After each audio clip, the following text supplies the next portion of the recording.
किसान साथियों राम राम। आशा और उम्मीद करता हूं कि आप सब ठीक ठाक होंगे।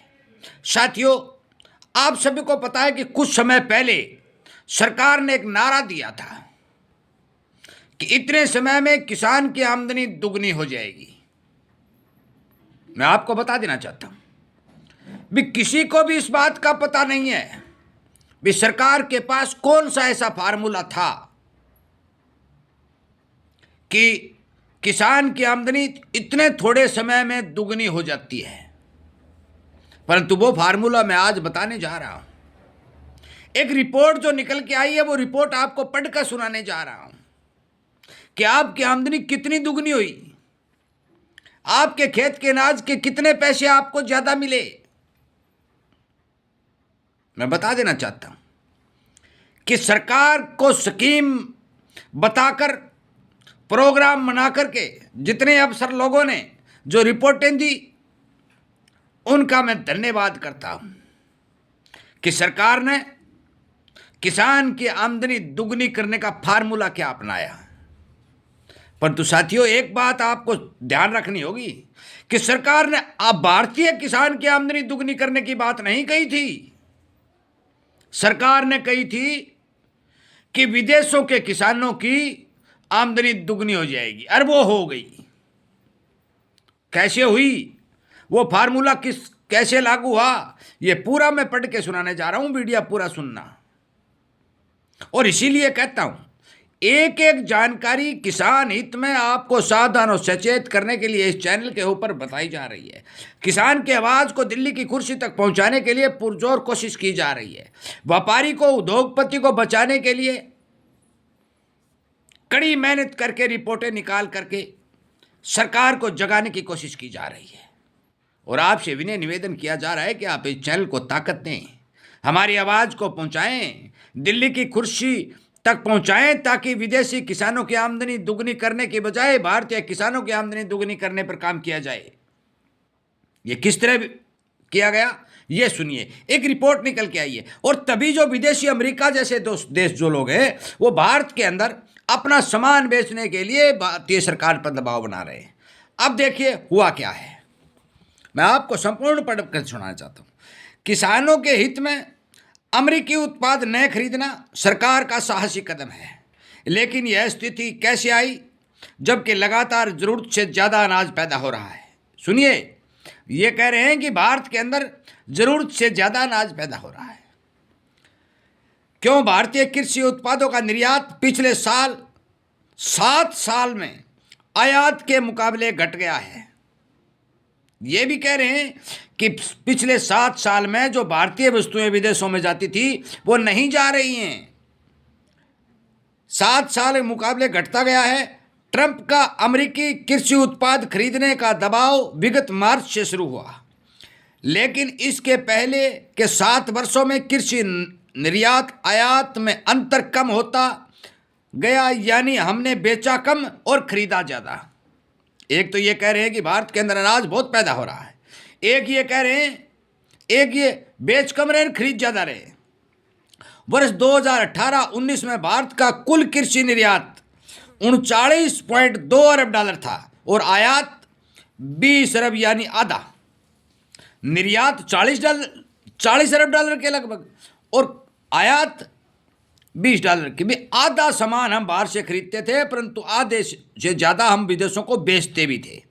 लेकिन वर्ष 2024 और 25 में निर्यात बढ़कर मात्र 51.9 अरब, ये सुनिए, निर्यात बढ़कर 51.9 अरब, सवा गुना हुआ, जबकि आयात 38.8 अरब, लगभग दुगना हो गया।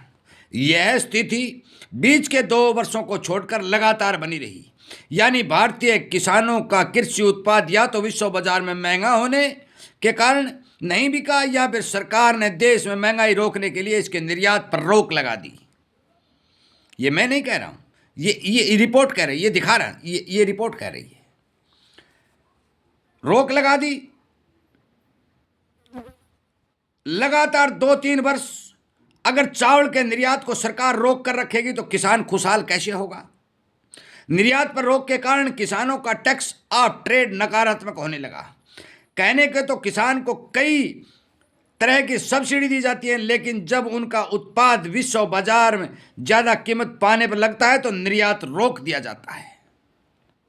ये देखिए, निर्यात रोक लिया जाता है ताकि घरेलू कीमतें न बढ़ें, लेकिन निर्यात रोक कर लाभ को बाधित करना एक किस्म की नेगेटिव सब्सिडी है। साथियों, मैं ये नहीं कह रही, ये रिपोर्ट कह रही है।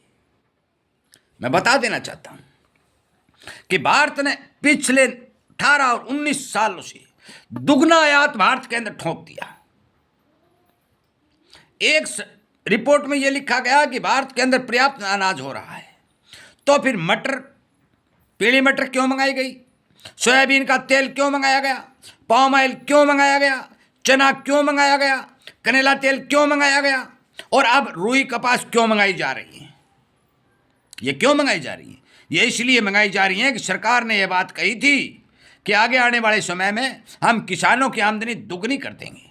तो विदेशी किसानों की आमदनी को दुगना करने के लिए विदेशी किसानों द्वारा तैयार किया हुआ सामान इस भारत की 150 करोड़ जनसंख्या के लिए मंगवाया जा रहा है।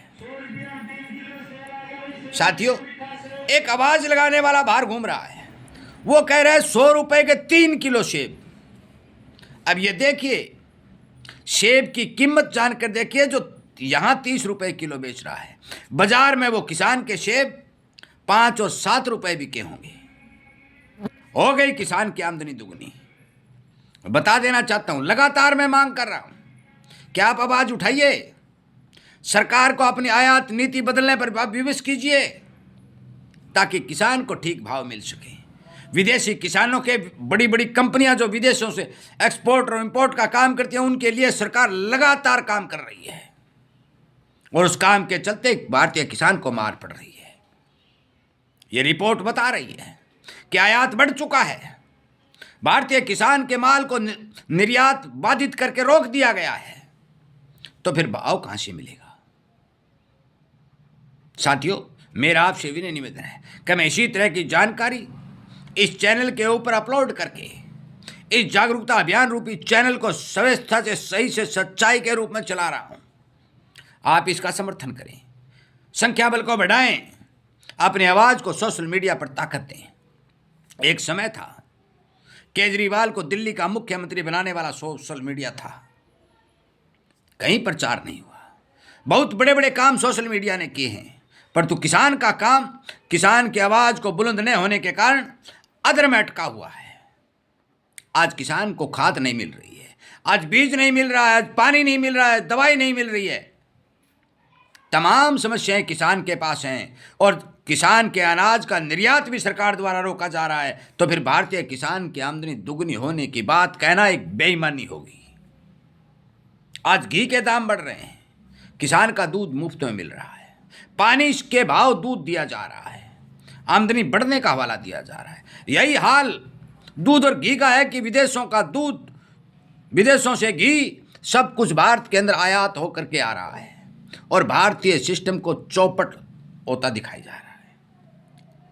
विनय निवेदन प्रार्थना करता हूं कि जो रिपोर्ट मैंने आपको दिखाई वो अखबारों में छपी है, मैंने नहीं छापी, अखबारों में छपी है, विशेषज्ञों ने छापी है, आंकड़ों सहित बताई है। विचार करें, इस वीडियो को ज़्यादा से ज़्यादा शेयर करें। सोशल मीडिया पर किसान की ताकत को बढ़ाने के लिए इस चैनल को सब्सक्राइब करके किसान की आवाज़ को ज़्यादा से ज़्यादा शेयर करके दिल्ली की कुर्सी तक पहुंचाने का काम करें, ताकि इस देश के किसान, व्यापारी और उद्योग को बचाया जा सके। मैं इन्हीं बातों के साथ इस वीडियो को विराम देता हूं। उम्मीद करता हूं कि आप जरूर इस बारे विचार करेंगे। जय हिंद।